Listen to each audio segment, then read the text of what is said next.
Writer. Iyi ni Ampassan TV.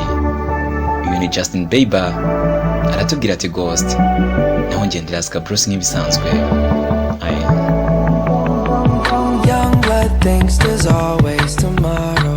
Urubyiruko rutekereza ko hazaza horaho.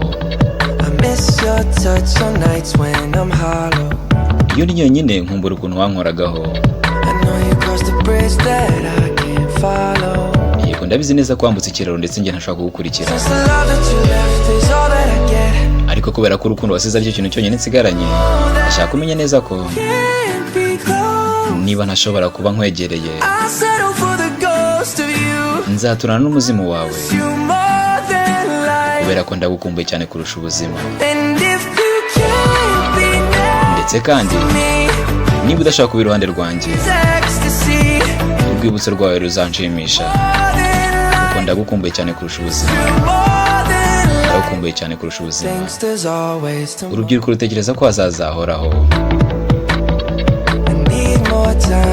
Nkeneye ikindi gihe, ariko igihe nta muntu wakiguriza.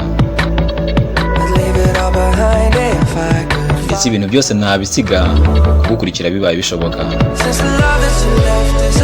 Ariko kubera ko urukundo wasize aricyo kintu cyonyine mfite, ndashaka kumenya neza ko niba ntashoboye kukwegera, nzaturana n'umuzimu wawe, kubera ko ndagukumbuye cyane kurusha ubuzima. Ndetse kandi niba udashoboye kubura iruhande rwanjye, urwibutso wansigiye ruzanshimisha cyane, kubera ko ndagukumbuye cyane. Ndagukumbuye cyane kurusha ubuzima. Ni Justin Bieber aratubwira ati Ghost, cyangwa se nzakohereza umuzimu wanjye, kubera yuko nanjye ubwanjye ndagukumbuye. Ni Ampassan TV. Niba ntashoboye kukwegera, nzaturana n'umuzimu wawe, kubera yuko ndagukumbuye cyane kurusha ubuzima. Ndetse kandi niba udashobora kuba unyegereye ngo iruhande rwanjye, urwibutso wansigiye ruzanshimisha, kubera ko ndagukumbuye cyane kurusha ubuzima. Ndagukumbuye cyane kurusha ubuzima. Iyi ni Ampassan TV. Iyi ndirimbo ize kubashimisha mwese.